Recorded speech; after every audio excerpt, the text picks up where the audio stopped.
seat became open.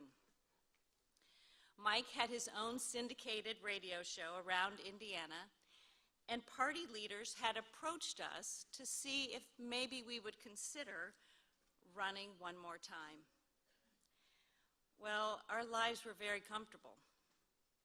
Our children were 5, 6, and 7. This would be quite a change. I had saved my watercolor income that year and gave Mike a surprise trip to a dude ranch in Colorado for his 40th birthday. And one afternoon, near the end of our stay at the ranch, Mike and I took a ride by ourselves on horses up to the top of a bluff in the Roosevelt National Forest. The whole week, we had been struggling with the decision of whether or not to run for Congress one more time. We had been thinking and praying, talking through what it would mean, and we got off of our horses and we sat on a ledge on the side of the bluff. And Mike said, "Karen, we've got to make a decision. Time is running out." Well, we had been to this rodeo before, pun intended, and we understood the demands of campaigning and the additional demands of raising the funds necessary, the time commitment, the personal financial commitment, and the stress that this would be on our family, because this time we had kids. We had weighed the pros and cons, discussed it at length, and prayed extensively, but he was right. It was time. Well, Mike is a romantic at heart. Now that might be something that you don't know. And as we were sitting on that ledge, we looked out, and right at that moment, we saw 2 red-tailed hawks, and they were rising on the wind, just letting the wind's current lift them higher and higher. "See those hawks?" Mike said to me. "Those hawks are like us." "Well," I said, "if those hawks are like us, then I think we should run. But this time, we should do it like the hawks. We should step off this cliff and make ourselves available to God. And this time, instead of ambition driving us, we should allow God to lift us up to wherever He wants to use us, with no flapping."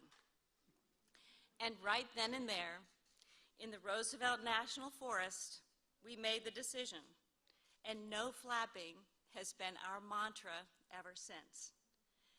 And once again, we feel called to step off, to step up, and make ourselves available to serve God and our country. So, ladies and gentlemen, let me be the first to introduce you to the next President of the United States, Mike Pence.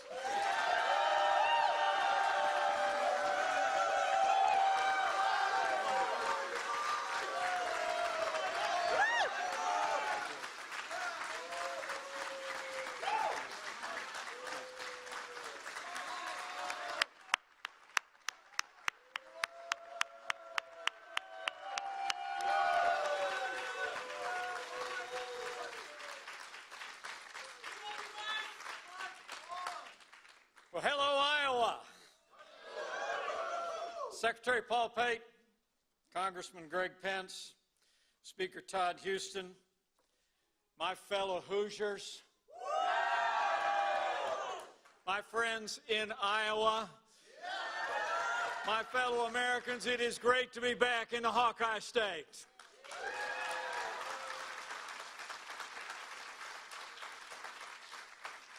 You know, Indiana will always be home for us. And I get why people make big announcements back home, in their hometown, at their resort, even on Twitter. But we wanted to be here, in person, in Iowa. We are here because we know that Iowa was the right place to start our engines for the great American comeback.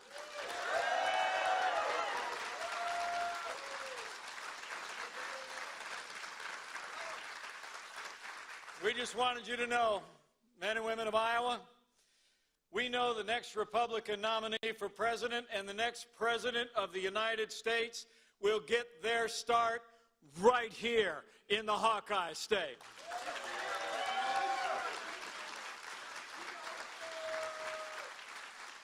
So we thank you all for being here.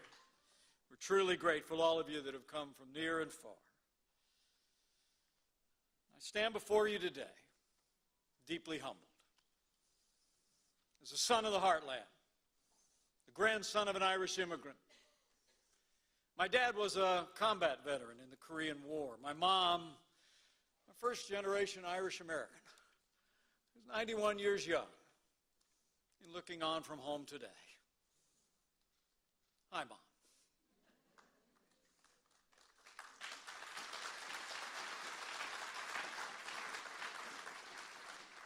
Our family lived the American dream. I married the girl of my dreams. And now you understand a little bit more about how special she is. Elementary school teacher, an artist, a pilot, and the best second lady the United States of America has ever had. Would you join me in thanking my amazing wife, Karen Pence?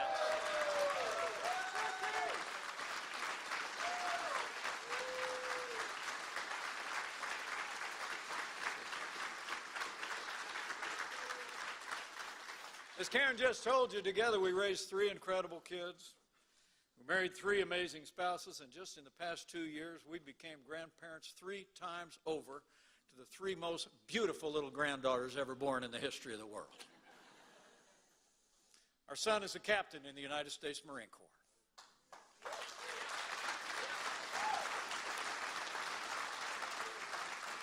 Our daughter Charlotte is a best-selling author and married to a lieutenant in the United States Navy that just finished Top Gun.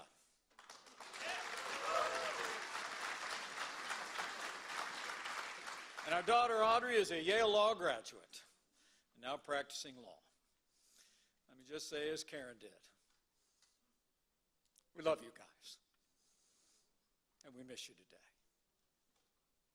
You know, I actually started in politics in another party. You may not know that.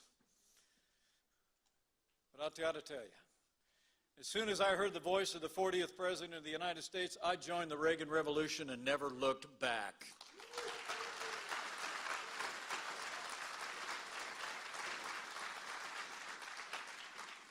I came to faith in Jesus Christ as a man in college, and I started a lifelong love affair with the Constitution of the United States. For all of my adult life, as my brother just said, the introduction I prepared is pretty short. I'm a Christian, a conservative, and a Republican in that order, and it has been my honor to serve you, the people of this state and nation. Now, most Americans know me from my last assignment in the White House. What you may not know is I was also a congressman from Indiana for 12 years. I was a leader for House conservatives. We fought for life and liberty. I battled against big spenders in both political parties during those years, and most of them remember it. I was a governor in Indiana where we cut taxes, as you heard from Speaker Houston. We achieved record employment. We expanded educational choice, stood for the right to life and the freedom of religion. And as your vice president, I was proud to stand by President Donald Trump every single day when we made America great again.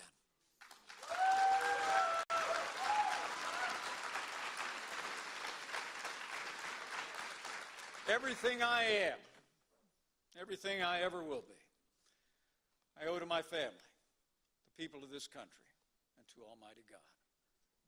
I often think of that verse that King David wrote. Who am I? And who is my family that you brought me this far? You know, I truly do believe in the boundless potential of every American to live the American dream. But traveling around this country over the past 2 years since I left office, it feels different, doesn't it? Talking to our fellow Americans, I see weariness on faces everywhere I go, and I hear it in their voices. I don't have to tell any of you here, this country's in a lot of trouble. President Joe Biden and the radical left have weakened America at home and abroad. The confidence and pride that once lifted the American spirit to new heights not so long ago has given way to fear and a growing angst that our best days might be in the past. In many ways, our country has grown barely recognizable than just a few short years ago. There are crises everywhere. Our borders under siege. Inflation's at a near 40-year high. Gas prices are through the roof. Fertilizer and fuel prices are working a hardship on family farms here in Iowa and Indiana and all across the country. Crime is skyrocketing in our major cities. Real wages are falling and our national debt is piling up like a mountain range on our children and grandchildren. And that disastrous withdrawal from Afghanistan has emboldened the enemies of freedom around the world. And maybe worst of all, our timeless American values are under assault every day.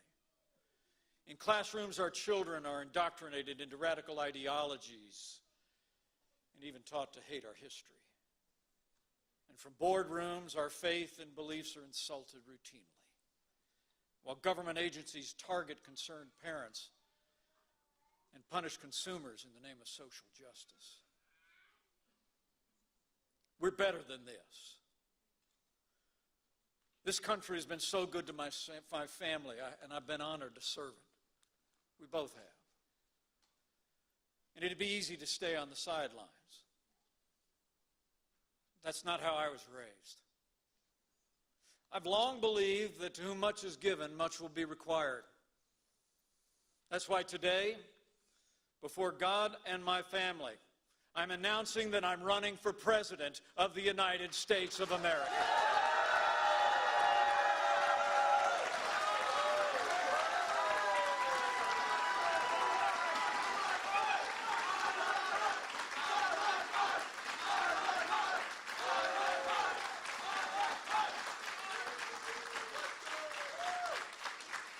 I know we can bring this country back.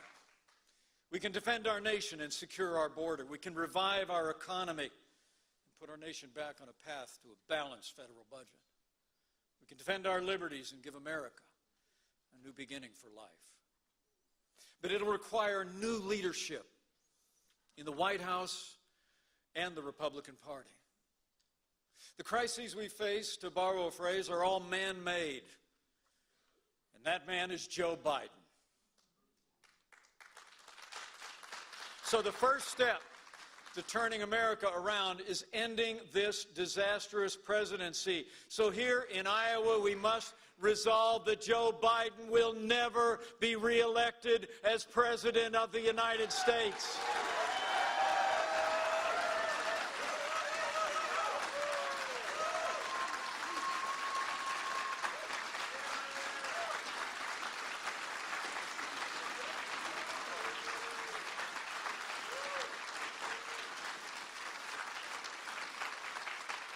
We must elect a new Republican president who will chart a course for our nation guided by our timeless principles. You know, the Bible says, without a vision, the people perish. And what's true of a people is also true of nations. Well, ours will be a vision that's grounded in freedom. We will rebuild our military and make it fitted to the times to defend our freedom in an ever more turbulent world. We will end political correctness at the Pentagon, and we will give our soldiers, sailors, airmen, Marines, and Coast Guard the support they need to defend this nation and come home safe.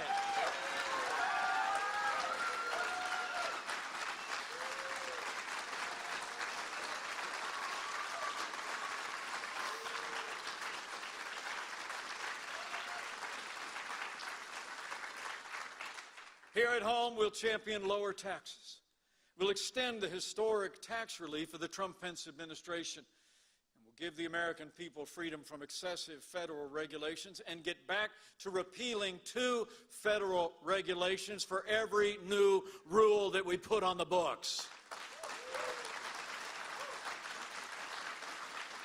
We'll end Joe Biden's trillion-dollar spending spree that's driving inflation and making life more expensive for every American, and we'll set our nation back on a path to a balanced budget and make America's government follow the model of families by living within its means. We'll offer common sense and compassionate solutions to the debt crisis facing our children and grandchildren, and we'll free future generations from a mountain range of debt. We'll unleash American energy, open federal lands, and America will become energy independent once again.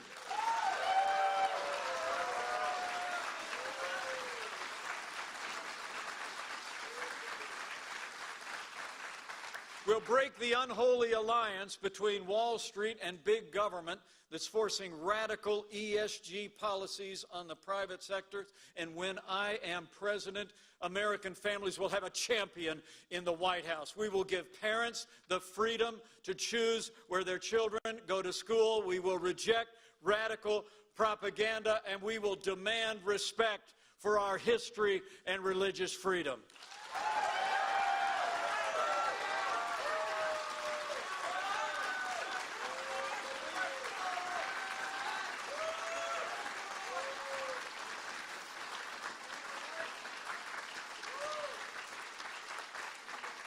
And as your president, I will appoint men and women to our federal courts who will uphold all the God-given liberties enshrined in our Constitution. The First Amendment, freedom of speech and religion. The Second Amendment, right to keep and bear arms. And they will stand for the sanctity of human life.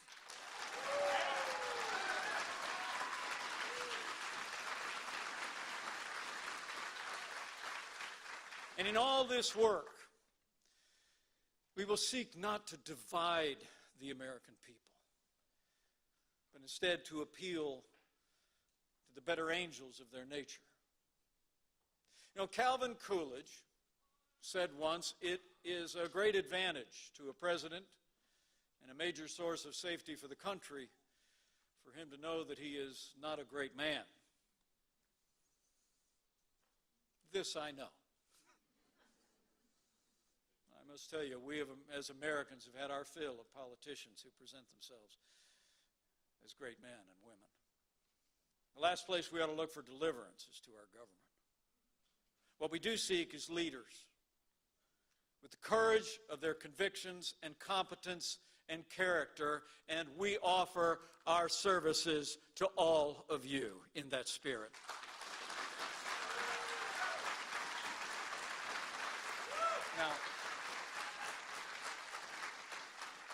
Now, while some in this contest have already taken to criticizing the record of the Trump-Pence administration, let me be clear. I'm incredibly proud of everything we accomplished for the American people.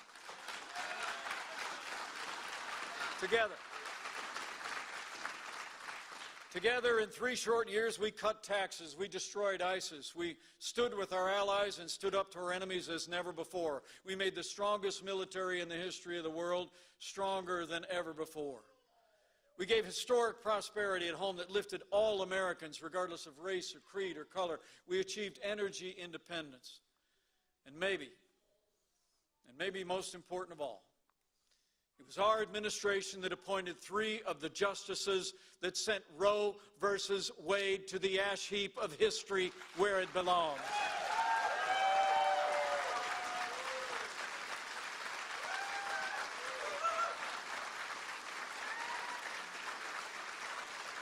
We gave America a new beginning for life.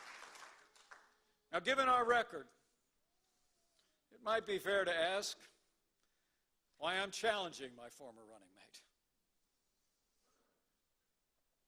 Let me say from my heart, it begins with a promise that I made to the American people and to Almighty God. And it ends with different visions for the future of our nation and our party. January 6th was a tragic day in the life of our nation. But thanks to the courage of law enforcement, the violence was quelled, and we reconvened the Congress the very same day to complete the work of the American people under the Constitution of the United States.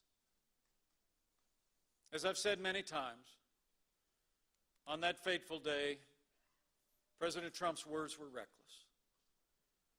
They endangered my family and everyone at the Capitol.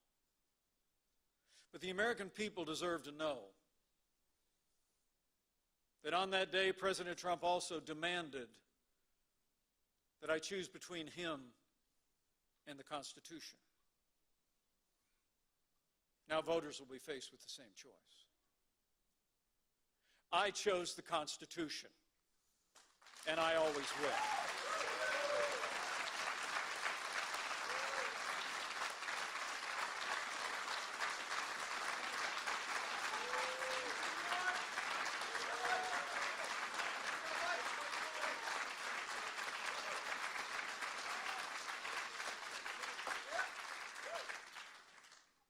4 years earlier, I swore an oath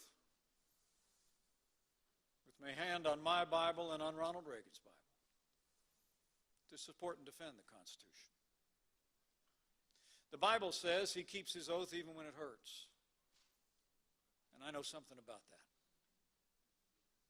My son, the Marine, once reminded me, "You took the same oath I took, Dad." So I did.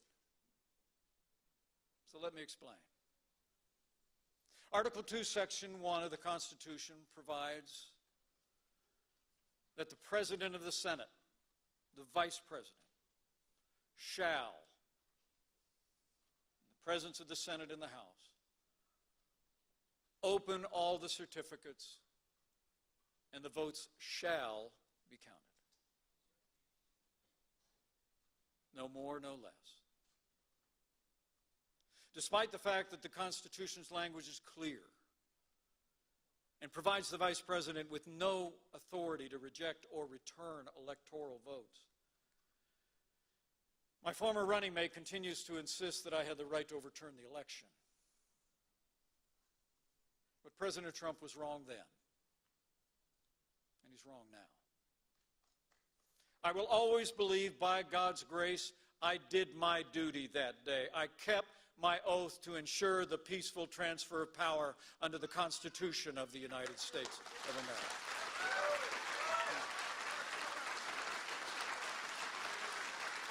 Now,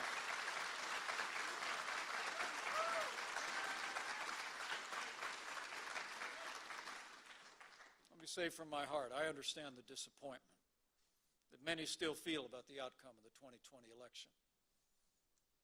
I can relate. I was on the ballot. But I had no right to overturn the election.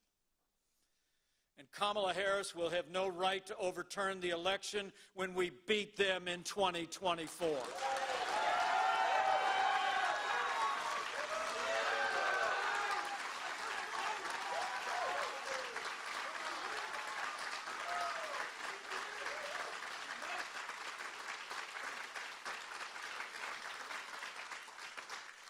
Finally, let me say to my countrymen,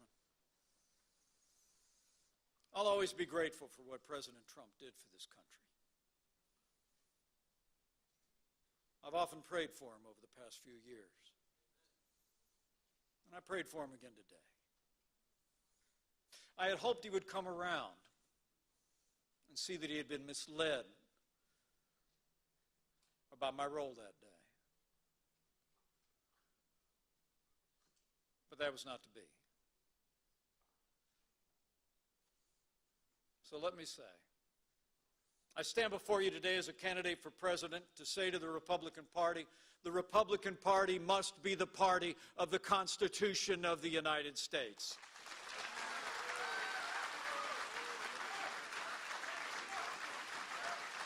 Look, we've had enough of the Democrats and the radical left repeatedly trampling on our Constitution, threatening to pack the court, to dismantle the God-given rights that are enshrined there. We must stand on the Constitution to protect the God-given right to life. We must stand on the Constitution to protect the right to keep and bear arms. We must stand for the Constitution to protect the right to live, to work, to worship according to the dictates of our faith and conscience. The American people must know that leaders in the Republican Party will keep our oath to support and defend the Constitution even when it's not in our political interest to do so.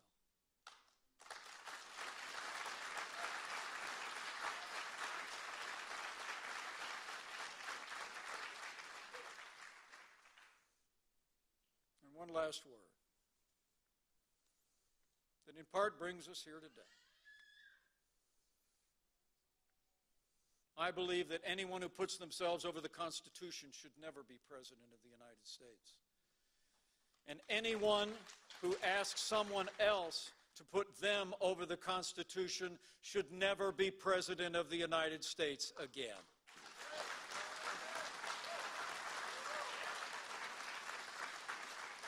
Our liberties have been bought at too high a price. And how can we ask our men and women in uniform, like the members of our family, to support and defend the Constitution and not demand the same from those who would send them into battle?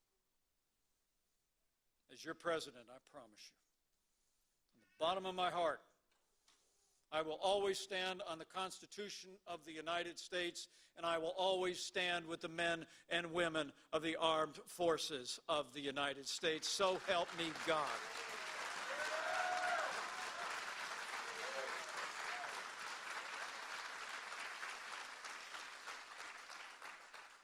So I said my reasons for being here begin with a day in the past.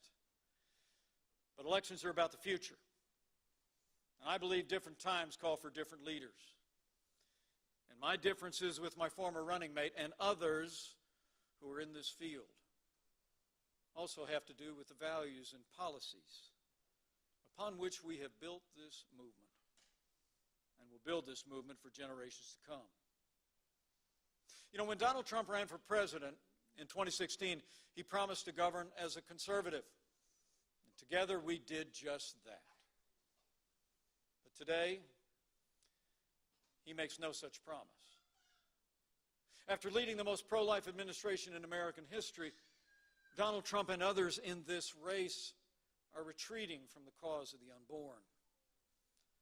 The sanctity of life has been our party's calling for a half a century, long before Donald Trump was a part of it. But now he treats it as an inconvenience, even blaming our election losses in 2022 on overturning Roe v. Wade. As your president, I will always stand for the sanctity of life, and I will not rest and I will not relent until we restore the sanctity of life to the center of American law in every state in the land.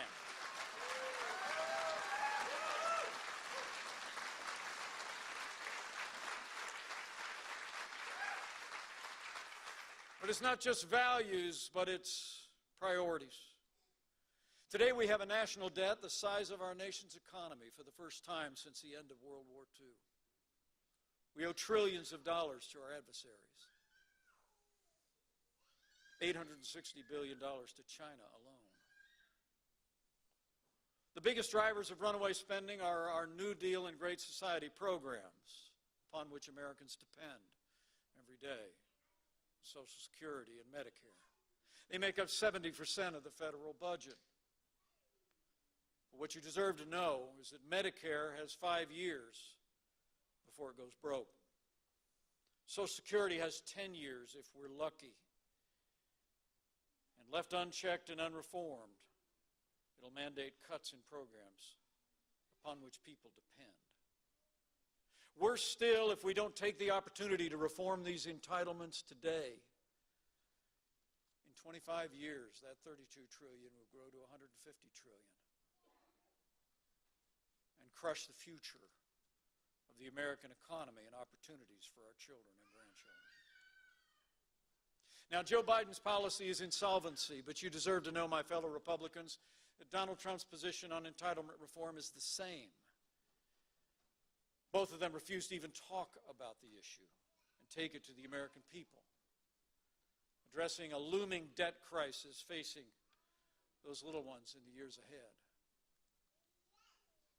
is apparently less important than their short-term political fortunes. As your president, I promise you, I will tell the American people the truth about our debt crisis, and we will offer common sense and compassionate reforms to save these programs for seniors today and give young Americans a better deal tomorrow.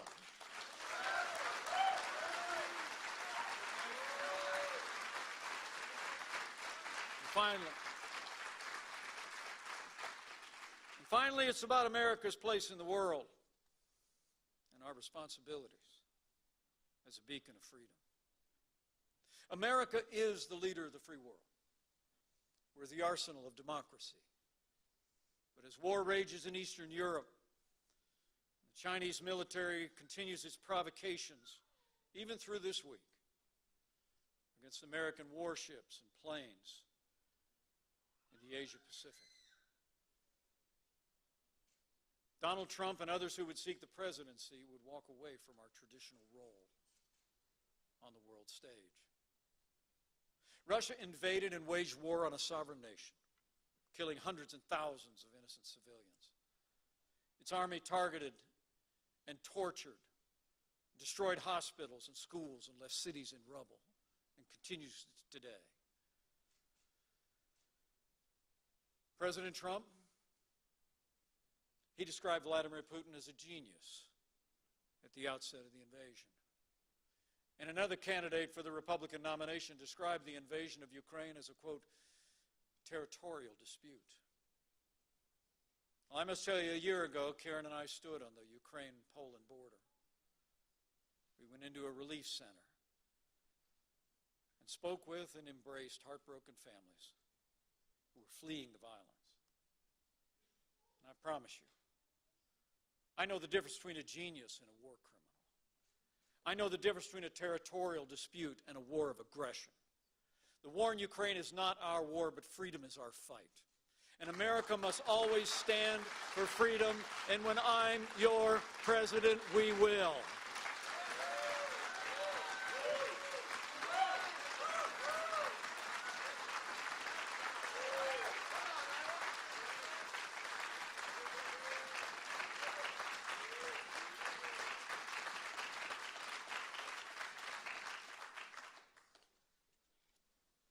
You know what President Trump and others are forgetting is that our administration succeeded not because we compromised or abandoned conservative principles, but because we acted on them. I know we can beat Joe Biden, but we must resist the politics of personality and the siren song of populism unmoored to conservative principles, and we must stand firm on a traditional Republican agenda of a strong national defense, fiscal responsibility, and traditional values that led us to victory in the past and will lead us to victory again.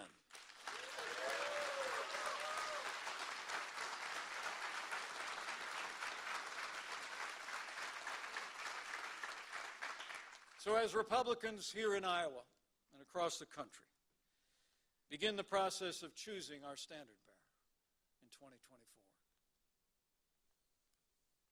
One more reminder.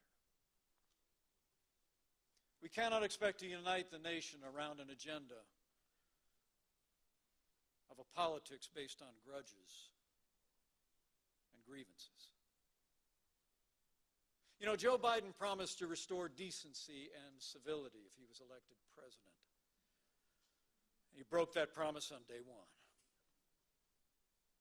He's continually vilified those of us that disagree with him, and even vilified members of his own party. You know, I believe that democracy depends on heavy doses of civility. I'm traveling across this country the past 2 years, I've heard consistently from our fellow Americans that they're looking for new leadership, but leadership that could unite our country around our highest ideals. and leadership that would respect the civility that most Americans show one another every day. You know, after we move back to Indiana, I'd like to say, you know, once you get 15 miles out of Washington, D.C., the people of this country actually get along pretty well most days. Our politics are more divided than ever before, but I'm not convinced our country is as divided as our politics. Most Americans treat each other with kindness and respect, even when we disagree. We know how to be good neighbors. That's not too much to ask our leaders to do the same. But sadly, it's clear that neither Joe Biden or Donald Trump share this belief. And neither of them intend to even try to bring our country together. But I believe it's not just about civility. To craft real solutions to the monumental challenges the American people are facing at home and abroad, we need leaders who will lead with respect for every American.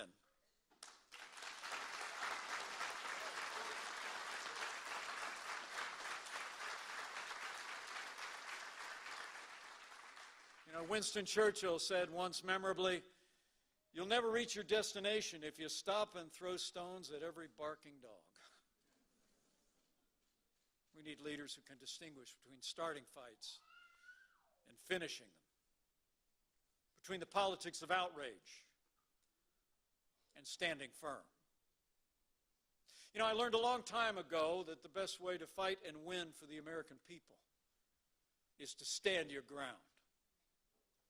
In Congress, I stood against big government republicanism, no child left behind, entitlement expansion, and I led the fight against the Wall Street bailout. We faced great pressure from a Republican president at the time, but we stood firm. As Indiana's governor, we fought to cut taxes, to roll back regulations, expand educational choice, battled back against the teachers' unions. And I stood for religious liberty against the woke brigades long before woke was even a thing. And as vice president, I stood by my president and our agenda in the face of withering media attacks every day.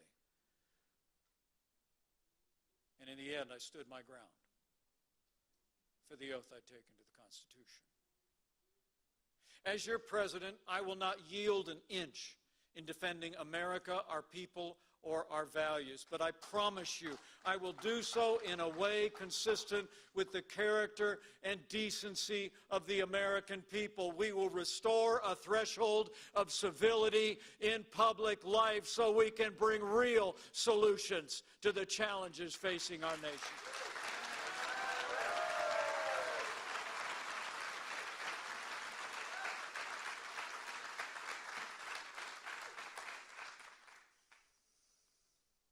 We gather today at a difficult point in the life of our nation. Americans are frustrated and anxious. So much has been lost in such a short period of time. But despair is not in our nature. Surrender is not in the American vocabulary. I love this country. I've dedicated my life to serving it. And so I have a few things to ask. First, I ask for your support. Because I believe in my heart that we can turn this country around. What we did once, we will do again. What we had not long ago, we will have once more, but even better. Secondly, I ask you to remember who we are and remember what we've done. You know, a careful study of American history shows that every time the American people have been called upon to do hard things, the American people have always risen to the challenge. We crossed the Delaware River. We weathered the terrible winter at Valley Forge. We faced redoubts at Yorktown. Made an empire wave a white flag. We wrote a Constitution that changed the course of history. We held the hills of Gettysburg. We fought through the wilderness, and threw open the doors of Richmond's slave jails, all to save the Constitution and renew its promise of equality and freedom. We stormed the sands and scaled the cliffs of Normandy. We drove tanks through the gates of Dachau. We planted the stars and stripes on Mount Suribachi, on Iwo Jima, and saved civilization. We marched on Washington and won the right of suffrage for America's women. We marched over the Edmund Pettus Bridge and ended segregation.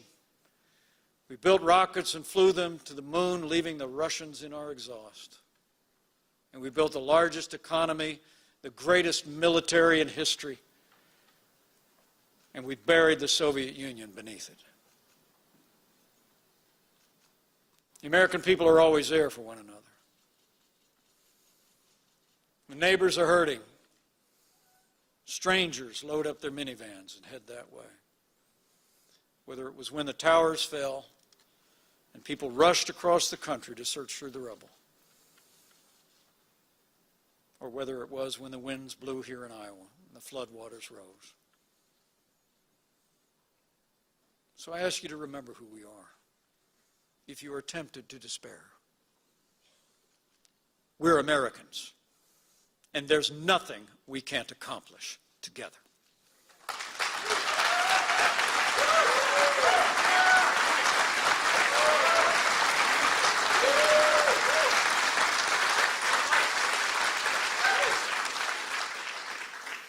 One of those Americans left us 30 years ago in our family.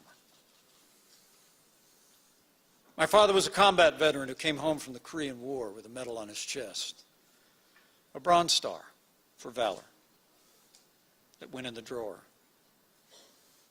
never to be spoken of again.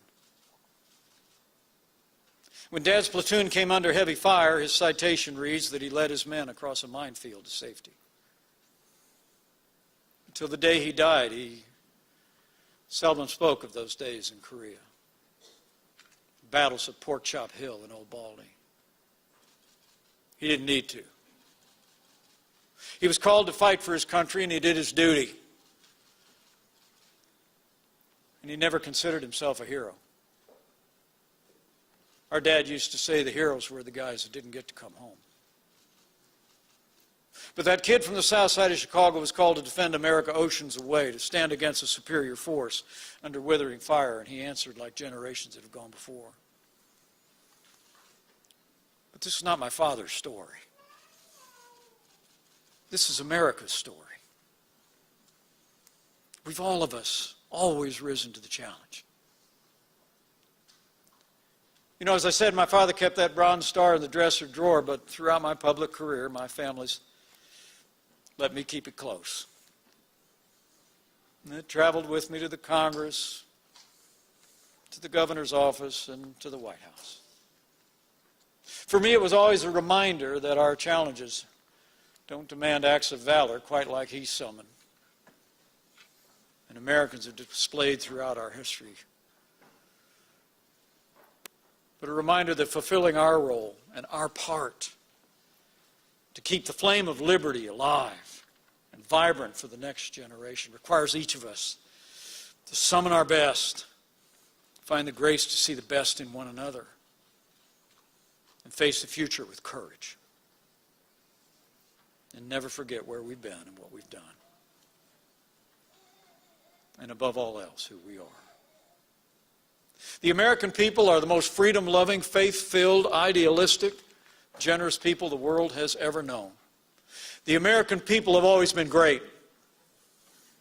We just need government as good as our people. And we'll have it. And we'll have it soon. And when we do, the time we're passing through today will only be a footnote in history. But finally and lastly, I ask for your prayers. For me, for my family, and for all of the American people. You know, we don't know what the future holds, but we know who holds the future. The Bible says where the Spirit of the Lord is, there's liberty. And I believe with all my heart, God is not done with America yet. And if we turn our hearts back to the author and finisher of our faith and freedom's story, the American story, has only just begun. And the best days of the greatest nation on earth are yet to come. So let's get to work. Thank you. And God bless you, and God bless America.